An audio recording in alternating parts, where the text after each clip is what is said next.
आज हम कक्षा 8वीं विषय विज्ञान अध्याय 3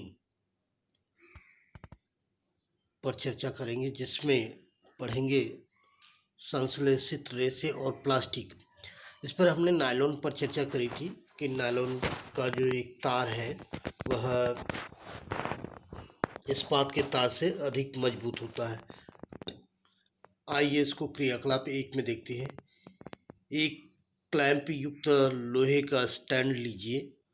लगभग 60 सेंटीमीटर लंबा एक सूती धागा लीजिए।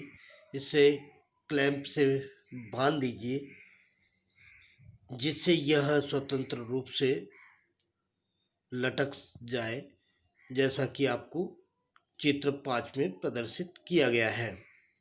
मुक्त सिरे पर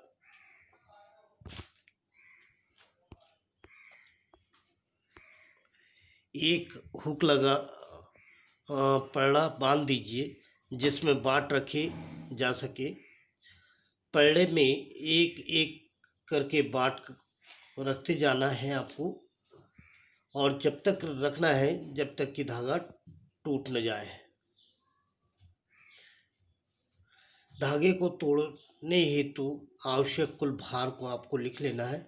यह भार रेशे की सामर्थ्य बताता है कि रेशा कितना भार सहन कर सकता है, इसकी शक्ति कितनी है। इसी प्रक्रिया को ऊन, प्लास्टिक, पॉलिएस्टर, रेशम और नायलॉन के धागे पर आप दोहरा सकते हैं। आंकड़ों को सारणी में आपको 3.2 में लिखना है और आपको ये बताना है कि कौन से धागे का सामर्थ्य कितना है। जैसे कपास ये कितना भार सह सकता है, ऊन कितना, रेशम कितना, नायलॉन कितना। आप रेशे धागों को लटकाने हेतु दीवार पर लगे हुक अथवा किल का भी उपयोग कर सकते हैं। दूसरे सिरे पर पॉलीथीन की थैली बांध सकते हैं। बाटों के स्थान पर आप एक सी आकार वाली कांच की गोलियों या टुकड़ों का उपयोग भी कर सकते हैं। आपको इसमें सावधानी रखना है, सभी धागे एक ही लंबाई के होना चाहिए और एक जैसी मोटाई के होना चाहिए। इस बात का आपको विशेष ध्यान रखना है। नंबर तीसरे प्रकार के रेशे पर चर्चा करते हैं, पॉलिएस्टर और एक्रिलिक। इस पर हम चर्चा करेंगे। पॉलिएस्टर एक अन्य संश्लेषित रेशा है। इस रेशे से बने कपड़े में आसानी से सिलवटें नहीं पड़ती है, यानी इसको मोड़ आसानी से नहीं आती है। यह सपाट रहता है और सरलतापूर्वक धुल जाता है, अतः यह वस्त्र सामग्री हेतु पर्याप्त उपयोगी पदार्थ है। यानी इसमें मोड़ नहीं आती है, इसलिए आप इसको आसानी से क्या कर सकते हैं, कपड़े में कपड़ा बनाया जा सकता है। आपने लोगों को सुंदर पॉलिएस्टर कमीज और अन्य परिधान पहने हुए अवश्य देखा होगा। टेरिलिन एक लोकप्रिय पॉलिएस्टर था। इसे बहुत महीन रेशों से खींचा जा सकता था, जिन्हें हम किसी भी अन्य तंतु के समान बना सकते। ये पॉलिएस्टर का ही एक उदाहरण है। पहली कुछ प्रश्न कर रही है आपसे।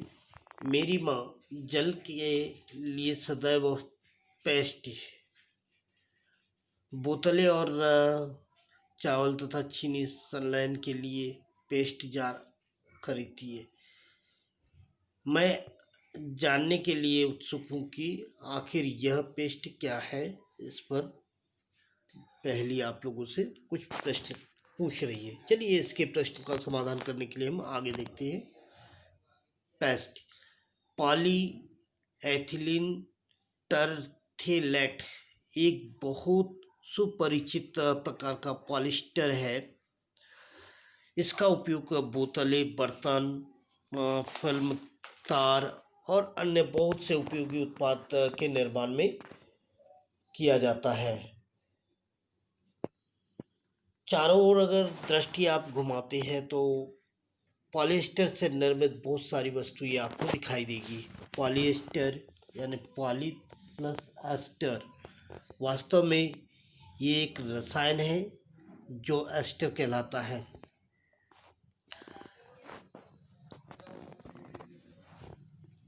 ये कई इकाइयों की पुनरावृत्ति से बना हुआ है। एस्टर वे रसायन है जो फलों को उनकी गंध प्रदान करती है।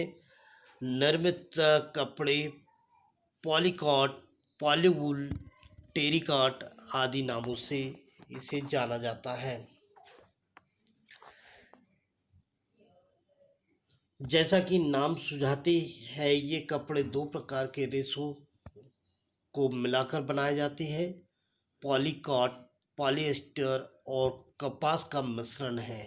जो पॉलीकॉट है वो पॉलिएस्टर और कपास का मिश्रण है। पॉलीवुल ये पॉलिएस्टर और ऊन का मिश्रण है। इस तरह से ये इनके नाम से भी आप इसको पहचान सकते हैं। हम सर्दियों में स्वेटर पहनते हैं तथा शाल अथवा कंबलों का उपयोग करते हैं। इनमें से बहुत से वास्तव में प्राकृतिक ऊन से निर्मित नहीं होती है, यद्यपि वे ऊन के सदृश दिखाई देती है। ये अन्य प्रकार के संश्लेषित रेशे तैयार करने के पश्चात बनाए जाती हैं, जो एक्रिलिक कहलाता है। प्राकृतिक स्रोतों से प्राप्त ऊन काफ़ी महंगी होती है। जो प्राकृतिक रूप से अगर हम स्रोत ऊन प्राप्त करें तो वो काफ़ी महंगी होती है, जबकि एक्रिलिक से बनाई गई वस्तु अपेक्षाकृत बहुत सस्ती होती है। ये विविध रंगों में उपलब्ध हो जाती है। संश्लेषित रेशे अधिक टिकाऊ और पहुँच के भीतर होते हैं, जिससे प्राकृतिक रेशों की अपेक्षा अधिक लोकप्रिय बनाया गया है या लोकप्रिय है। आप पूर्व में प्राकृतिक रेशों को जलाने का क्रियाकलाप कर चुके हैं। आपको कपास जलाने मतलब रेशे जला करके देखने की क्रियाकलाप आप कर चुके हैं। ये कक्षा 7वीं में आपने किया होगा। यदि आप संश्लेषित रेशों को जलाने का प्रयास करते हैं तो पाएंगे कि इनका व्यवहार जो है वो प्राकृतिक रेशों से काफ़ी भिन्न होता है। आप यह भी पाएंगे कि संश्लेषित रेशे गर्म करने पर पिघल जाते हैं और यह वास्तव में संश्लेषित रेशों का एक हानिकारक गुण होता है, क्योंकि ये जब इनको गर्म किया जाता है तो ये पिघल जाते हैं। पिघल कर यदि वस्त्रों में आग लग जाती है तो यह बहुत आपदाजनक हो जाता है। कपड़ा पिघल जाता है और पिघलने वाले जो व्यक्ति इसको पहनता है, पहनने वाले व्यक्ति के शरीर पर जाकर के ये चिपक जाता है। अतः हमेशा प्रयोगशाला अथवा रसोई कार्य में आपको संश्लेषित वस्त्र नहीं पहनना चाहिए या संश्लेषित रेशे के कपड़े आपको नहीं पहन करके कार्य करना चाहिए। अब पहली को समझ में आया कि उसकी माँ जब काम करती है तो पॉलिएस्टर के वस्त्र क्यों नहीं पहनती है, ये उसके समझ में आ गया। सभी संश्लेषित रेशे पेट्रोलियम मूल के कच्चे माल जो कि पेट्रो रसायन कहलाते हैं से बने हुए होते हैं। इस प्रक्रम के द्वारा इसको तैयार किया जाता है। 3.3 संश्लेषित रेशे के गुणधर्मों पर बात करेंगे हम। कल्पना करिए कि आज वर्षा का दिन है। आप जिस प्रकार छाता का प्रयोग करते हैं या प्रयोग करते आए होंगे, संश्लेषित रेशे अद्वितीय गुणधर्मों वाले होती है जो इन्हें परिधान सामग्री के हेतु लोकप्रिय बनाते हैं। ये शीघ्र सूख जाते हैं, इसलिए अधिक जलाऊ, कम महंगे, आसानी से उपलब्ध और रखरखाव में आसानी होती है इन संश्लेषित रेशों के लिए। इसके लिए हम क्रियाकलाप पर चर्चा करते हैं। क्रियाकलाप नंबर 2, एक आकार के 2 कपड़े के टुकड़े लेना है, प्रत्येक लगभग आधा मीटर का हो। इस से एक प्राकृतिक रेशा निर्मित होगा। दूसरा संश्लेषित से रेशे से बना होगा।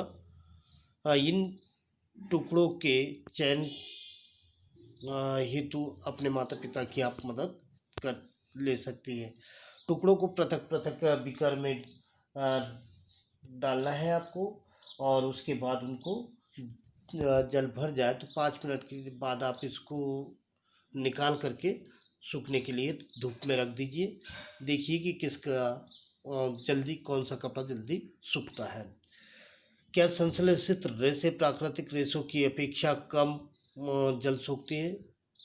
तो निश्चित है कि जो संश्लेषित रेशे है वो प्राकृतिक रेशे की अपेक्षा कम जल को सोखते हैं। यह क्रियाकलाप आपको संश्लेषित कपड़ों के गुणधर्मों के बारे में बतलाती है। अपने माता पिता से इन कपड़ों के प्राकृतिक रेशों की तुलना एवं चिरस्थायी टिकाऊपन अथवा मूल्य और रखरखाव के बारे में आप इस पर चर्चा कर सकते हैं। अगली बात देखते हैं, प्लास्टिक। आपने घर में बहुत सारी वस्तुएं देखी होगी प्रतिदिन जो आप उपयोग करती हैं। इस प्रकार की वस्तुओं और उनके उपयोग की आप सूची बनाइए जिसमें आपने प्लास्टिक का उपयोग किया है या प्लास्टिक की वस्तुओं का आप उपयोग करते हैं। संश्लेषित रेशे की तरह प्लास्टिक भी एक बहुलक है। सभी प्लास्टिकों में इकाइयों की व्यवस्था एक ही प्रकार की नहीं होती है। कुछ रेखीय होती है तो कुछ तिर्कबद्ध यानी तिर्यकबद्ध यानी क्रॉस रूप से होती है। ये इस तरह से आपको चित्र में दिखाया गया है। प्लास्टिक की वस्तुएं सभी संभव आकार और साइजों में उपलब्ध होती है, जैसा कि आपको चित्र 3.7 में दिखाया गया है। आपको आश्चर्य नहीं होता कि यह कैसे संभव है। तथ्य यह है कि प्लास्टिक आसानी से सांचे में ढल जाता है और इसे कोई भी आकार दिया जा सकता है। प्लास्टिक का पुनःचक्रण हो सकता है और इसे पुनः प्रयुक्त किया जा सकता है और इसे रंगा और पिघलाया जा सकता है। इसे बेलकर चद्दरों में भी बदला जा सकता है। इसी प्रकार इसके तार भी बनाए जा सकते हैं, इसलिए ये विभिन्न प्रकार के उपयोग में आता है। जैसे आपने देखा ही कुर्सी उर्सी। पॉलीथीन, पॉलीथीन एथीन प्लास्टिक का ही एक उदाहरण है जो सामान्य रूप से आप पॉलीथीन की थैली के रूप में उपयोग करते हैं। अब आप स्वयं प्लास्टिक के टुकड़े को मोड़िए। सभी प्लास्टिक वस्तुएं सफलतापूर्वक मोड़ी जा सकती है। क्या आपको इसको करके देखना है। आप देखेंगे कि कुछ प्लास्टिक की वस्तुएं सरलता से मोड़ी जा सकती है और कुछ को मोड़ने के लिए बल की आवश्यकता होती है। जब हम एक प्लास्टिक की बोतल में गर्म जल डालते हैं तो वह विकृत हो जाती है, खराब हो जाती है। ऐसा क्यों होता है? इस पर प्लास्टिक का जो गर्म करने पर आसानी से विकृत हो जाता है और सरलतापूर्वक मुड़ जाता है, उसे हम थर्मोप्लास्टिक कहते हैं। प्लास्टिक जो गर्म करने पर आसानी से विकृत हो जाता है और सरलतापूर्वक मुड़ जाता है, ऐसा प्लास्टिक जो होता है वो थर्मोप्लास्टिक कहलाता है। पॉलीथीन और पीवीसी थर्मोप्लास्टिक के ही उदाहरण हैं। इनका उपयोग खिलौने, कंघी और विभिन्न प्रकार के पात्रों को बड़े पैमाने में निर्माण करने में उपयोग किया जाता है। दूसरी ओर कुछ ऐसे प्लास्टिक भी होते हैं जिन्हें एक बार सांचे में ढाल दिया जाता है तो ऊष्मा देकर उनको फिर से हम विकृत नहीं कर सकते हैं। ये थर्मोसेटिंग प्लास्टिक कहलाते हैं, जो एक बार सांचे में ढल गए और फिर बाद में उनको आसानी से विकृत नहीं किया जा सकता है, तो थर्मोसेटिंग प्लास्टिक कहलाता है। इनके उदाहरण हैं बेकेलाइट और मेलामाइन। बेकेलाइट ऊष्मा और विद्युत का कुचालक होता है। यह बिजली के स्विच, विभिन्न बर्तनों के हत्थे आदि बनाने के काम में आता है। मेलामाइन एक बहु उपयोगी पदार्थ है। यह आग का रोधक होता है तथा अन्य प्लास्टिक की अपेक्षा ऊष्मा को सहन करने की जो क्षमता है ये इसमें अधिक होती है। यह फर्श, टाइल्स, रसोई के बर्तन, कपड़े बनाने के उपयोग में लाया जाता है, जो आग का प्रतिरोधी है। थर्मोप्लास्टिक और थर्मोसेटिंग प्लास्टिक की विभिन्न उपयोग आपको प्रदर्शित किए गए हैं यहाँ चित्र 3.8 में, ये आप देख सकते हैं। इसके बाद हम अगले पीरियड में देखेंगे।